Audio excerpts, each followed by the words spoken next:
Memories are not photographs of past events, rather, they are the brain's best guess. Events in your life have emotional charges attached to them. Some of these emotional charges are very weak and some are stronger. Memories accumulate over time and remain active below your awareness. You might think that your brain has recorded all the events in your life accurately. This has been proven not to be true. The truth is that every time you recall an event in your past, it will have changed somehow.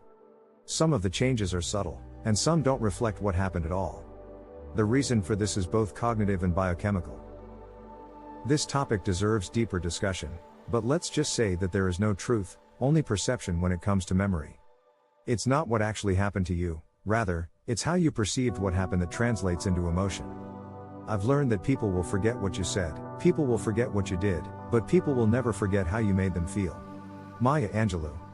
Although your memory of past events may not be accurate, the emotional charge attached to them is. And it's these fragments of emotion that build up over time. And it does not matter if you can recall the memory or not, your body is reacting to that emotional charge. What if you could remove the negative emotional charge from all the events in your mind? Would that not allow your body to do what it was designed to do? The natural result would be homeostasis, healing, health. For the most part, we are all living in stressful times, however, many of us are not aware of it because we don't feel it.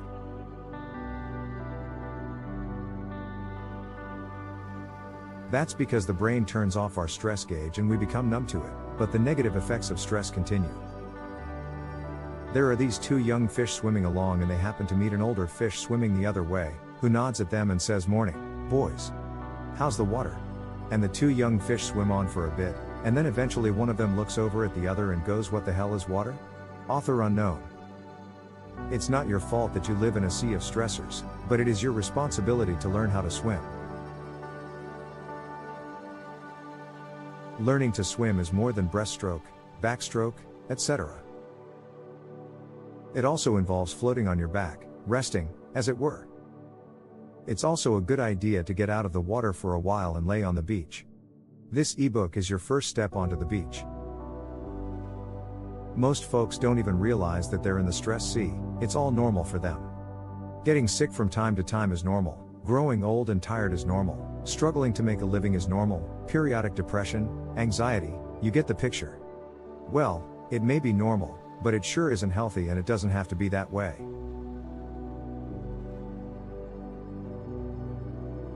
So, take me up on this offer so that you know that there is more than just the water and that you have a choice to swim or lay on the beach. In fact, it makes swimming a recreation rather than survival. Do you believe that your mind and your body are connected? Do you believe that your mind can make you sick and keep you sick? Do you believe that your mind can make you well and keep you healthy? Keep listening only if you answered yes to all three questions. Do you believe that stress can make you sick? Can you believe that stress may accumulate over days, weeks, and even years? Still with me? Okay. Stress cocktail. You can now be free from the negative effects of built-up stress and past trauma. Stress itself is not a bad thing.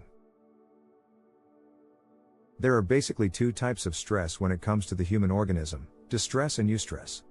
They each release a different cocktail of chemicals, hormones, into the body, respectively. The distress cocktail can be good for you in the short term because it can get you out of dangerous situations or help you avoid them with no damage to your body. However, your body is not built to handle these chemical reactions for more than a few minutes at a time.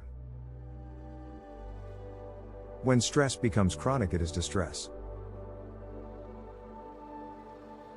The eustress cocktail is on the opposite end of the stress spectrum. In other words, distress causes negative responses in the body and mind, whereas eustress causes positive responses.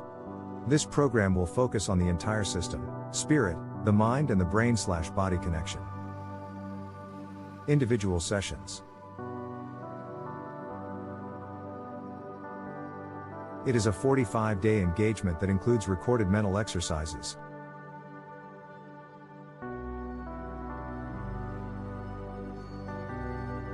Guided breathing exercises, face-to-face hypnotherapy sessions, and an online course.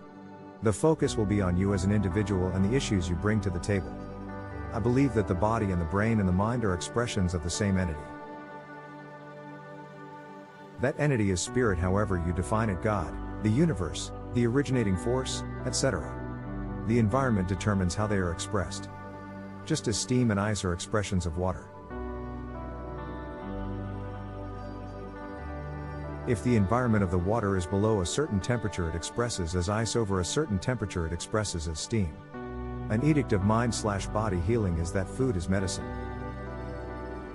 The right food can promote healing, however, the wrong food can actually be toxic. That being said, the wrong food is not the only source of toxins. The air we breathe, heavy metals, chemicals, substance abuse, are just a few of many toxins in the environment. So, it is just as important to eliminate or reduce as many toxins as we can, as it is to take in the good stuff. Reducing sugar in our diet is a good example. Believe it or not, the most important environment is in our heads. The thoughts we think, our beliefs and disbeliefs, our implicit and explicit memories, etc. all determine how our bodies are able to handle the bad stuff and enhance the good stuff. This program addresses all of that.